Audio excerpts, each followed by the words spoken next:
ಎಲ್ರಿಗೂ ನಮಸ್ಕಾರ. ಇವತ್ತು ಮಸಾಲನ ಮಾಡೋಣ. ಬೆಳ್ಳುಳ್ಳಿ, ಉಪ್ಪು, ಜೀರಿಗೆ, ಕೊತ್ತಂಬರಿ ಸೊಪ್ಪು ಇವೆಲ್ಲನೂ ಜಜ್ಜಿಕೊಳ್ಳಲು. ಆಮೇಲೆ ಬೇಕಾಗಿರೋ ಸಾಮಗ್ರಿಗಳು: ಈರುಳ್ಳಿ, ಫ್ಲವರ್, ಕರಿಬೇವು, ಮೆಣಸಿನಕಾಯಿ ಎಲ್ಲವನ್ನು ಜಜ್ಜಿಕೊಂಡು, ಮೆಣಸಿನಕಾಯಿ, ಕರಿಬೇವು, ಉಪ್ಪು, ಜೀರಿಗೆ ಹಾಕಿ ಜಜ್ಜಿಕೊಂಡು, ಇದು ಸಪ್ರೇಟ್ ಮಸಾಲ. ಚಕ್ಕೆ, ಮೆಣಸಿನಕಾಳು, ಏಲಕ್ಕಿ ಒಂದು 4 ಜಾಸ್ತಿ ಹಾಕೊಂಡ್ರು ನಡೆಯುತ್ತೆ. ಇದು ನಾವು ಸಪ್ರೇಟಾಗೂ ಇಟ್ಕೋಬೋದು, ಪದೇ ಪದೇ ಮಸಾಲೆನ ಮಾಡುವಾಗ ಹಾಕೋಕ್ಕೆ. ಲವಂಗ ಮತ್ತು ಜೀರಿಗೆ ಎಲ್ಲವನ್ನು ಹಾಕಿ, ಚಕ್ಕೆ ಸ್ವಲ್ಪ ಜಾಸ್ತಿ ಹಾಕ್ತಾಯಿದ್ದೀವಿ. ಆಮೇಲೆ ಧನಿಯಾ ಮಿಕ್ಸಿಯಲ್ಲಿ ಹಾಕಿಕೊಂಡು ಇದನ್ನು ಜಾಸ್ತಿ ಆದರೆ ಎತ್ತಿಟ್ಕೊಳ್ಳಬಹುದು. ಈ ಹದಕ್ಕೆ ನಾವು ಪುಡಿ ಮಾಡಿಕೊಳ್ಬೇಕು. ತುಂಬ ಸ್ಮೂತ್ ಅಲ್ಲ, ತುಂಬ ಇದೂ ಅಲ್ಲ, ಮೀಡಿಯಮ್ ಇದರಲ್ಲಿ ಹದದಲ್ಲಿ ರುಬ್ಕೊಳ್ಬೇಕು. ಇದನ್ನ ನಾವು ಎರಡೇ ಡಬ್ಬದಲ್ಲಿ ಹಾಕಿಟ್ರೆ ಎಷ್ಟೋ 2-3 ತಿಂಗಳವರೆಗೂ ಯೂಸ್ ಮಾಡ್ಕೋಬೋದು. ಜಜ್ಜಿರಿಟ್ಟರು ಪೇಸ್ಟನ್ನು ತಗೊಂಡು ಇವಾಗ ಒಗ್ಗರಣೆಗೆ ಎಣ್ಣೆ ಹಾಕಿ ಪೇಸ್ಟನ್ನು ಹಾಕೋಣ. ಪೇಸ್ಟಲ್ಲಿ ನಾವು ಬೆಳ್ಳುಳ್ಳಿ, ಮೆಣಸಿನಕಾಯಿ, ಕೊತ್ತಂಬರಿ ಸೊಪ್ಪು, ಕರಿಬೇವಿನ ಸೊಪ್ಪು, ಜೀರಿಗೆನೂ ಹಾಕ್ಕೊಳ್ಬೋದು.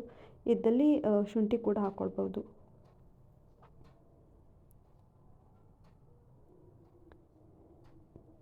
ಬಿಸಿ ಎಣ್ಣೆಯಲ್ಲಿ ಕಾದಾದ ಮೇಲೆ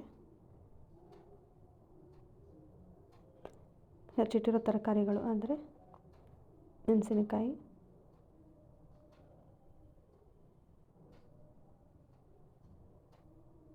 ಚೆನ್ನಾಗಿ ಬಾಡಿಸೋಣ. ಸ್ಮೆಲ್ ಅದೆಲ್ಲ ಘಮ ಬರೋವರೆಗೂ ಬಾಡಿಸ್ಬೇಕು.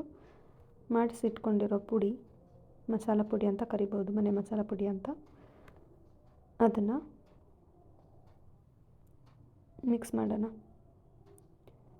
ತರಕಾರಿಯಲ್ಲಿ ನಿಮ್ಗೆ ಯಾವ ತರಕಾರಿ ಇಷ್ಟ ಆಗುತ್ತೋ ಆ ತರಕಾರಿಗಳನ್ನ ಉಪಯೋಗಿಸ್ಬೋದು. ಬಟಾಣಿ ಯಾವುದೇ ಆಗಲಿ. ಇವಾಗ ಈರುಳ್ಳಿ, ಒಣ ಮಸಾಲ ಪುಡಿ ಸ್ಮೆಲ್ ಹೋದ್ಮೇಲೆ, ಅಂದರೆ ಘಮ ಬರ್ತಿರುವಾಗ ಈರುಳ್ಳಿ ಹಾಕ್ಕೊಳ್ಳೋಣ. ಉಪ್ಪು, ರುಚಿಗೆ ತಕ್ಕಷ್ಟು ಉಪ್ಪು, ಫ್ಲವರ್ ಇದ್ದರೆ ಫ್ಲವರು, ಕ್ಯಾಬೇಜ್ ಇದ್ದರೆ ಕ್ಯಾಬೇಜು, ಯಾವ ತರಕಾರಿ ಮಕ್ಕಳಿಗೆ ಅಥವಾ ನಿಮ್ಗಳಿಗೆ ಇಷ್ಟ ಆಗುತ್ತೋ ಅದು. ಸ್ವಲ್ಪ ಮುಚ್ಚಿಡೋಣ, ಏನಕ್ಕಂದರೆ ಫ್ಲವರ್ ಬೇಗ ಬೇಯೋಕ್ಕಾಗಲ್ಲ. 1-2 ನಿಮಿಷ ಮುಚ್ಚಿಟ್ಕೊಂಡು ಅಕ್ಕಿ ಎಷ್ಟು ಬೇಕೋ ಅಷ್ಟು ಅಕ್ಕಿ, 1 ಕಪ್ ಅಕ್ಕಿಗೆ 2 ಕಪ್ಪಿನಂತೆ ನೀರು ಹಾಕ್ಕೊಳ್ಳೋಣ. ಲಾಸ್ಟಲ್ಲಿ ಒಂದು ಅರ್ಧ ಕಪ್ ಜಾಸ್ತಿ ಹಾಕ್ತಾಯಿದ್ದೀವಿ, ಏನಕ್ಕಂದರೆ ಫ್ಲವರ್ ಆಗಲಿ ಏನೇ ಆಗಲಿ ನೀಟಾಗಿ ಬೇಯಲಿ ಅಂತ. ಈ ಥರ ಕಾಣಿಸುತ್ತೆ ಅದಾದಮೇಲೆ. ಧನ್ಯವಾದಗಳು.